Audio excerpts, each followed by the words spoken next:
বিশ্ব বেসালত মঞ্জিল বনানী পাক দরবার শরীফ জাকির পার্টির কেন্দ্রীয় কার্যালয়ের খাবার মাঠে যারা দায়িত্ব আছেন খাদেম ভাইয়েরা, জাকের পার্টির ফয়সল সেনা নেতাকর্মী এবং বাড়ির কর্মী যারা আছেন সবাইকে খাবার বিতরণ করছেন, পবিত্র তাবারক নিয়ে যাচ্ছেন। আমি জাকের পার্টির ফয়সল সেনাসহ সংগ্রামী শ্রমজীবী মেহনতি মানুষ সংগ্রামী সালাম শুভেচ্ছা অভিনন্দন জানাই জাকের পার্টি পার্বত্য চট্টগ্রাম সাংগঠনিক বিভাগের পক্ষ থেকে।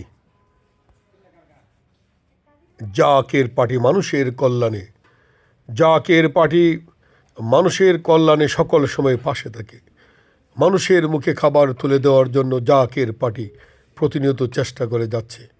জাকের পার্টির দপ্তরে আসলে, দরবার শরীফে আসলে কোনো মানুষ না খেয়ে যায় না, 3 বেলা খাবার দেওয়া হয়। আমি জাকের পার্টির সকল ফয়সল সেনাদেরকে আহ্বান জানাবো, যে কোনো চ্যালেঞ্জের মোকাবেলায়, যে কোনো আপদে বিপদে আমরা যেন মানুষের পাশে থাকতে পারি।